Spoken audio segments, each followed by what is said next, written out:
March 15th, 1944. Inside Japanese Naval Intelligence Headquarters at the Atsugi Communications Unit, Commander Atsuzo Kurihara sat at his desk, his third cup of bitter tea turning cold beside him. For the past 18 hours, he and his team of Japan's finest cryptanalysts had struggled over an intercepted transmission. It appeared to be American Marine Corps tactical traffic from the Marshall Islands operation, but nothing about it fit the patterns they knew so well. The strange sounds repeated with order and precision. Besetti da Dicard. They were not random. The rhythm matched the flow of structured military communication, the timing always preceding American attacks, the duration consistent with operational orders, and the frequencies identical to those used by Marine Corps units. Yet the words themselves were impossible to decipher. No known system, no recognized language, nothing in their vast files matched. Kurihara commanded one of the most advanced signals intelligence operations in the world.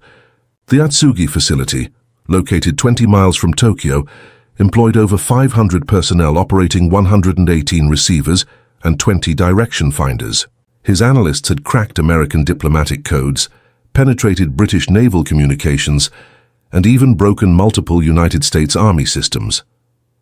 Before Pearl Harbor, they had famously deciphered the State Department's Purple Code, giving Japan vital intelligence during the early victories of the war.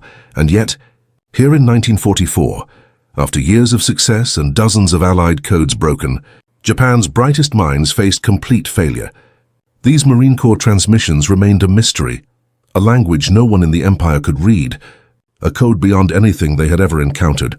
What Commander Kurihara did not realize, and what no Japanese intelligence officer would understand, until the war was long over, was that he had been listening to the only unbroken code in modern military history.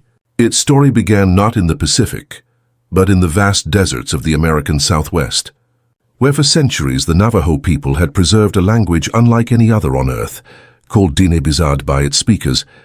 The Navajo language belonged to the Athabascan family. In 1940, it was spoken by roughly 170,000 people, almost entirely within a 27,000 square mile reservation stretching across Arizona, New Mexico, Utah, and Colorado.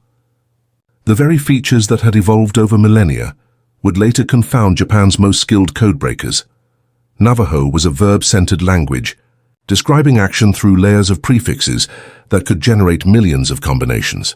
It employed 4 distinct tones, high, low, rising, and falling, each capable of changing a word's meaning entirely. A single mispronunciation could turn an entire sentence into nonsense.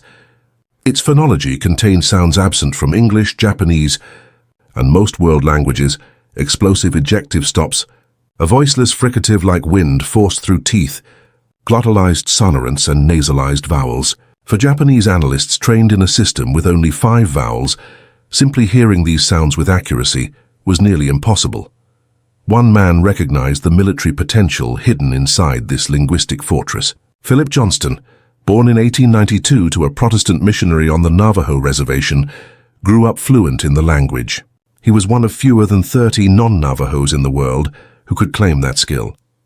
By the age of 9, he was translating his father's sermons, and by 15 he had traveled to Washington as an interpreter for Navajo leaders, even meeting President Theodore Roosevelt. In December 1941, as America reeled from the devastation of Pearl Harbor, Johnston read of Army units in Louisiana, experimenting with Comanche speakers for communications. He knew that the Choctaw had improvised similar efforts during the First World War, but those experiments were limited and unstructured. Johnston envisioned something entirely new, a formal military code built upon Navajo itself, one that would be unbreakable, fast, and perfectly suited for the modern battlefield. On February 28, 1942, Philip Johnston carried his idea to Major General Clayton Vogel at Camp Elliott, near San Diego. What followed was a demonstration unlike anything the Marine Corps had ever seen. 4 Navajo speakers from Los Angeles transmitted test messages, while Marine officers timed the results against standard procedures. Where the M209 cipher machine required 30 minutes, the Navajo speakers completed their message in just 20 seconds. The efficiency was undeniable. General Vogel immediately approved a pilot program. On May 4, 1942, 29 Navajo recruits were sworn in at Fort Wingate, New Mexico. They came from every corner of the reservation. Among them were men who had endured government boarding schools, where speaking Navajo was forbidden and punished, and others who had grown up as traditional sheep herders, rarely leaving their ancestral lands. Names like Chester Nez, Carl Gorman, Lloyd Oliver, and John Benelli would soon become legends. At Camp Elliott, the group was placed in a locked, guarded building and set to work for 8 weeks. Their mission was unprecedented: to create a modern military code within their ancient language.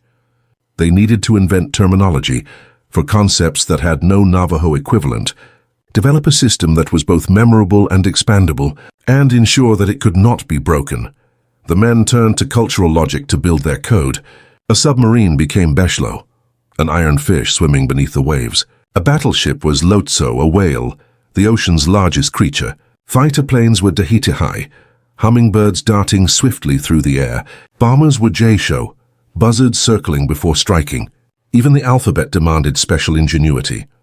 Each letter required multiple Navajo words, so that frequency analysis could not expose patterns. The letter E, the most common in English, was given 4 separate alternatives. For each letter of the alphabet, the code talkers created several alternatives. The letter Z could be represented by Dze, meaning elk. The letter A might be Wallachi Ant or Tsinil axe. Code talkers would alternate randomly between these choices, erasing any patterns an enemy might detect. In total, they developed 211 initial terms, and every single one had to be memorized. No written codebooks could be allowed to exist. Capture meant disaster. Chester Nez later recalled, "We drilled endlessly. A mistake could cost lives. In our culture, words have power. Speaking correctly was sacred." The code saw its first trial by fire at Guadalcanal in August 1942. 15 code talkers landed with the 1st Marine Division. The Japanese had anticipated the invasion, confident after having broken other Allied communications. But suddenly, Marine tactical messages became incomprehensible. At 8th Fleet headquarters in Rabaul, Japanese intelligence officers scrambled.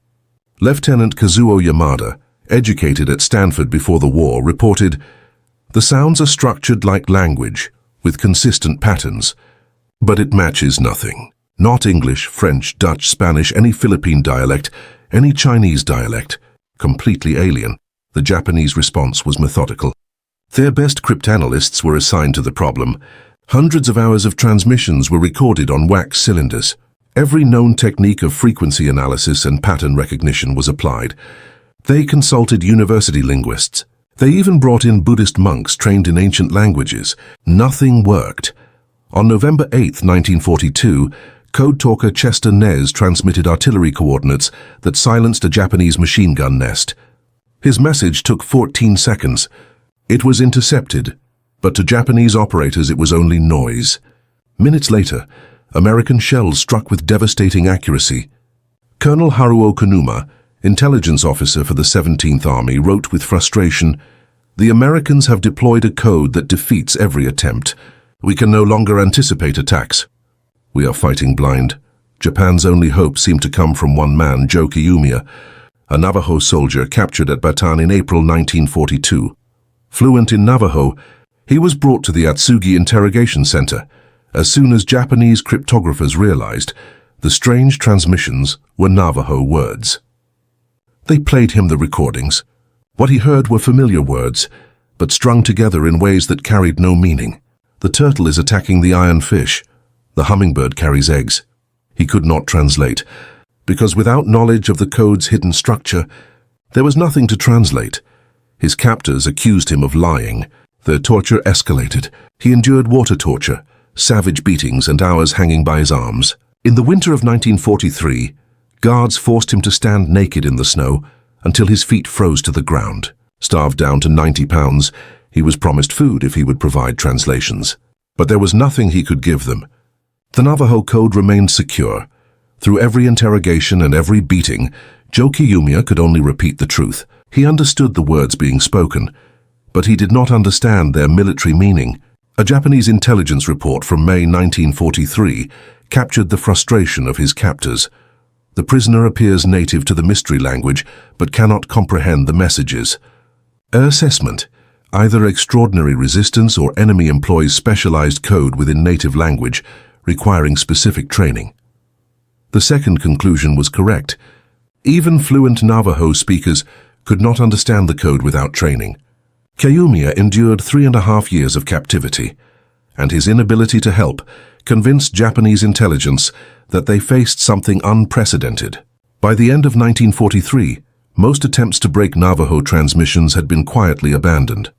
Success at Guadalcanal led to immediate expansion of the program. Major General Alexander Vandergrift declared, "The Navajo communicators have proven invaluable. Their transmissions are faster than any encoding device and absolutely secure." A formal code talker school was established at Camp Pendleton, training new classes every 8 weeks.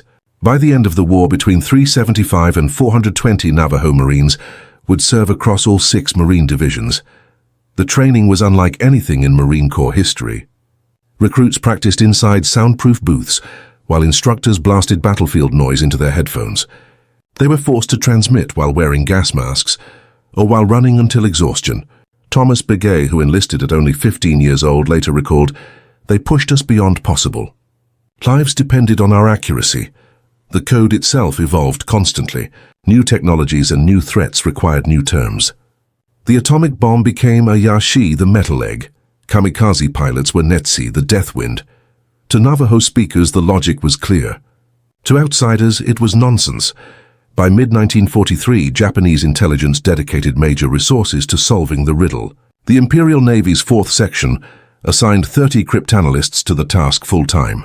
Captain Yoshiro Tanaka experimented with radical methods, analyzing tonal patterns as if they were music, comparing transmissions to Native American recordings, consulting with scholars who had once studied in the United States.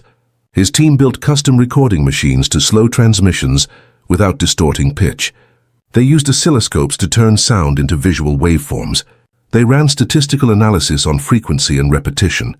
Lieutenant Commander Masao Yamada later admitted that they detected fragments, probable call signs, rough correlations between message length and operational scale, but none of it mattered. Without knowledge of the code's structure, they remained blind. Japanese commanders issued direct orders to capture Marine communicators alive. Rewards of 10,000 yen, nearly 10 years' salary, were offered for code talker equipment or materials. Several times the Japanese came close, but never once did they capture a Navajo with his radio intact. The Central Pacific Campaign proved beyond doubt the value of the code talkers. At Tarawa in November 1943, 6 Navajo Marines maintained continuous communications through 76 hours of the most brutal combat of the war. Their words, incomprehensible to the enemy, carried life and death for every man on the beach. At Tarawa, Lloyd Oliver transmitted without pause for 48 hours, coordinating naval gunfire while shells exploded all around him. During the Marianas Campaign, 24 code talkers worked around the clock at Saipan. Lieutenant Commander Takashi Harukawa had successfully decoded conventional American signals to anticipate the invasion. But once Marines came ashore, tactical intelligence vanished. Colonel Takashi Saito later admitted, "Commanders felt abandoned without the intelligence they depended upon." At Peleliu, code talker Jimmy King transmitted for 6 hours during a massive counterattack after his partner was killed. Alone at the radio, he coordinated artillery fire from 3 battalions, sending 40 flawless messages while under direct fire. But it was at Iwo Jima that the code talkers made their greatest contribution. Major Howard Connor relied entirely on the Navajo code to coordinate the assault. 6 code talkers, working in pairs, maintained unbroken communication during the invasion's critical first 48 hours. General Tadamichi Kuribayashi had spent 2 years fortifying the island with an underground fortress and 11 miles of tunnels. His plan depended on intercepting American signals to launch precise counterattacks. That plan collapsed.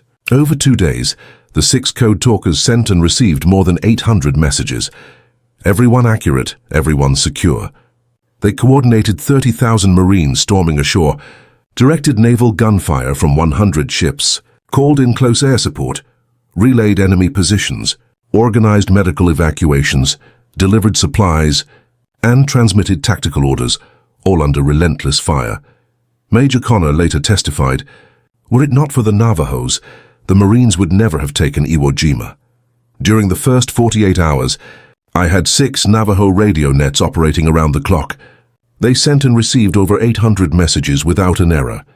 The entire operation was directed by Navajo Code. For Japanese intelligence, it was complete failure." Colonel Shigeo Hayashi reported to Kuribayashi that the Marine Code remained unbreakable.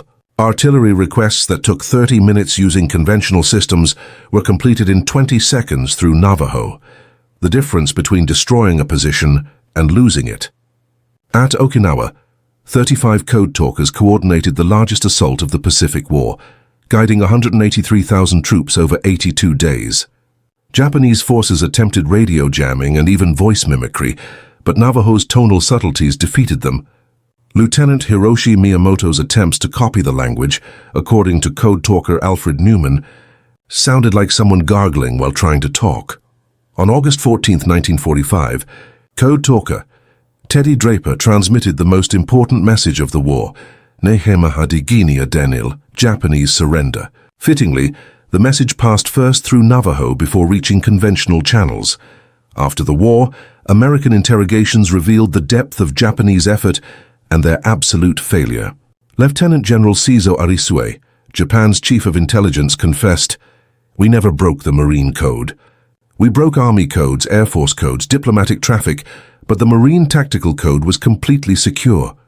Captain Yasuji Kawamoto was even more specific. "We recorded thousands of transmissions. Our best linguists studied them for 3 years. Nothing worked. It was our greatest cryptanalytic failure." In 1944, Japanese analysts suspected the language was indigenous American and requested help from Germany. But wartime obstacles and German ignorance ended the effort.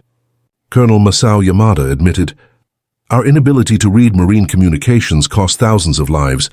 Every Marine operation after 1942 was a mystery until it began." Major Hiroshi Tanaka, who survived Iwo Jima, described the effect, "We could not understand their words. We could not pierce their silence. And so every battle felt like fighting blind." For the Japanese, the Navajo Code made them feel primitive, defeated before the battle even began. But the war's end did not end the burden carried by the code talkers. Their program remained classified for possible use in the Cold War. When they returned home, they could not speak of what they had done, not to family, not to friends, not even to fellow veterans. They came back to states that denied them the right to vote until 1948 in New Mexico and Arizona, and as late as 1957 in Utah. Hotels and restaurants turned them away. They were heroes who could not reveal their heroism. Chester Nez, the last of the original 29 who passed away in 2014, wrote, "We were warriors who helped win the war, but couldn't tell anyone. The burden was heavy. Many sought healing through traditional ceremonies. The enemy way ritual was performed to cleanse warriors of the spiritual weight of battle. As Dan Erkey explained, we had used our language to direct death. We needed it for healing. The ceremonies reminded us our language was sacred." The veil of silence finally lifted in 1968 when the program was declassified. The first formal recognition came a year later in 1969 at a 4th Marine Division reunion.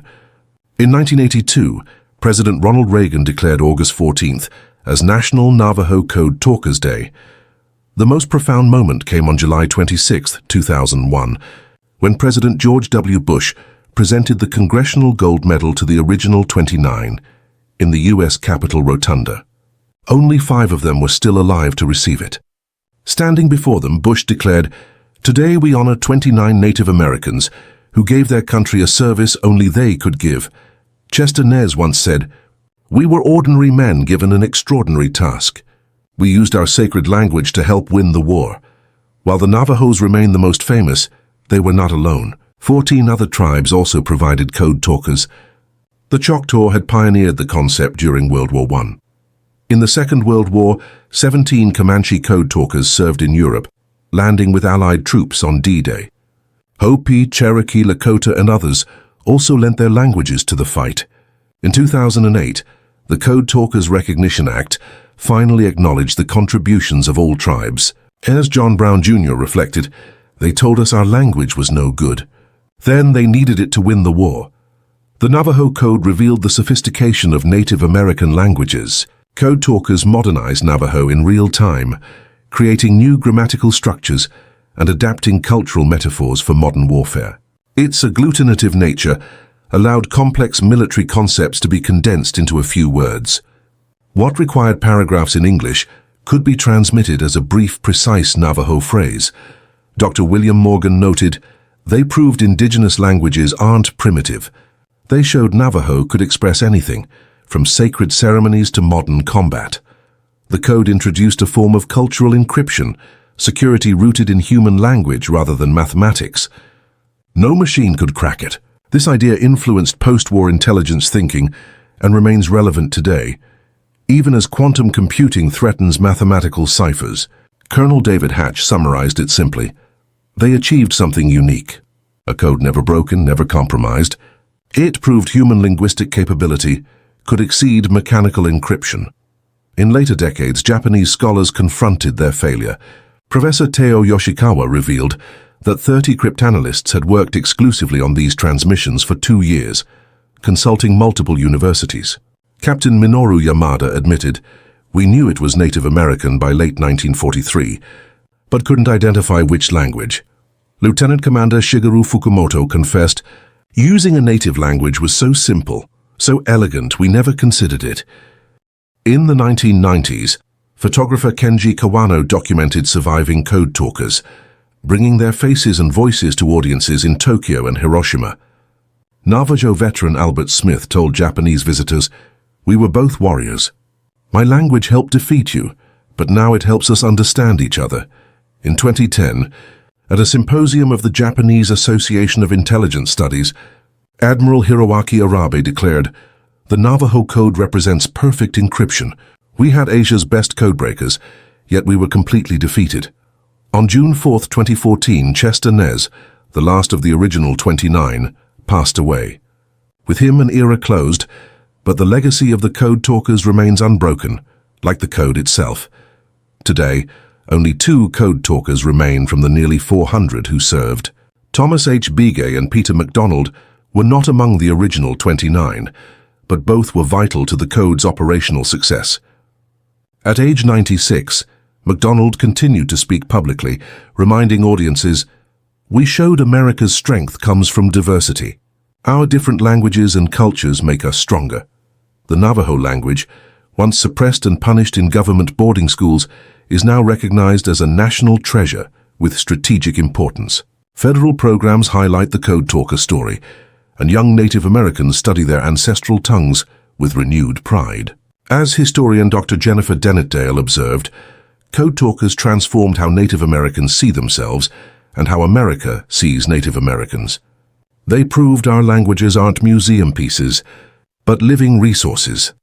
The Navajo Code Talkers achieved one of the most remarkable feats in military history. They created an unbreakable code that defied Japanese intelligence throughout. World War II, between 375 and 420 Navajo Marines served, transmitting tens of thousands of messages under fire. And not a single one was ever miscommunicated or deciphered, but their true legacy lies beyond the battlefield. These young men used a language the US government once tried to erase in order to defend the very nation that suppressed it. From communities long marginalized, they provided capabilities that America's most advanced allies could not match. Japanese failure was more than a tactical defeat. It was an ideological one. Tokyo had prepared for American machines, ciphers, and technology, but not for American diversity. They could not imagine that the United States' strength would come from languages and cultures beyond their reach. An empire that proclaimed racial superiority was undone in part by the voices of native men it would have dismissed. Lieutenant General Seizo Arisue, Japan's chief of intelligence, admitted it plainly. Japan never broke the Marines' code. That acknowledgement reflected more than a cryptographic failure. It revealed the blindness of a nation, unprepared for an opponent whose strength came from the very diversity it despised. The Navajo Code Talkers proved that America's greatest advantage in the Pacific War was not only industrial might, but human diversity itself. The same Navajo language once beaten out of children in boarding schools became the key to victory across the Pacific. What was nearly silenced instead became immortal. Today, as the last code talkers fade into history, their legacy endures. The language once forbidden in classrooms is now taught with pride on reservations and beyond. Native American veterans, long unrecognized, are honored for serving at the highest per capita rates of any group in the U.S. military. What was once seen as a weakness, cultural difference, is now understood as a source of strength. The voices that carried Navajo across the battlefields of the Pacific carried more than tactical orders. They carried a transcendent message. America's true power comes from many voices. Peoples, languages, and cultures united in purpose but strengthened by their differences. The unbroken code stands as eternal proof that diversity is not something to suppress, but something to celebrate, preserve, and wield in defense of freedom. Japanese intelligence officers, who spent years failing to break the code, may have understood its magnitude best. Their defeat revealed a truth that transcends warfare. Some codes cannot be solved by mathematics or machines because they are rooted in the infinite complexity of human culture. The code talkers sent thousands of messages Japan never decoded, but their greatest message was universal. Diversity brings resilience. Culture brings power. Indigenous knowledge can serve the most modern of purposes. Young Navajo men, once punished for speaking their sacred language, turned it into both a weapon of war and an instrument of peace. They proved forever that America's strongest encryption is diversity itself, unbreakable because it arises from the limitless well of human experience and wisdom. The unbroken code remains alive, not just in history books, but in every native child speaking ancestral words with pride, in every act of recognition that minority contributions strengthen the whole, and in every understanding that our differences make us stronger together. The code talkers prove that many voices and many peoples, bound together yet diverse, create the unbreakable code of freedom itself.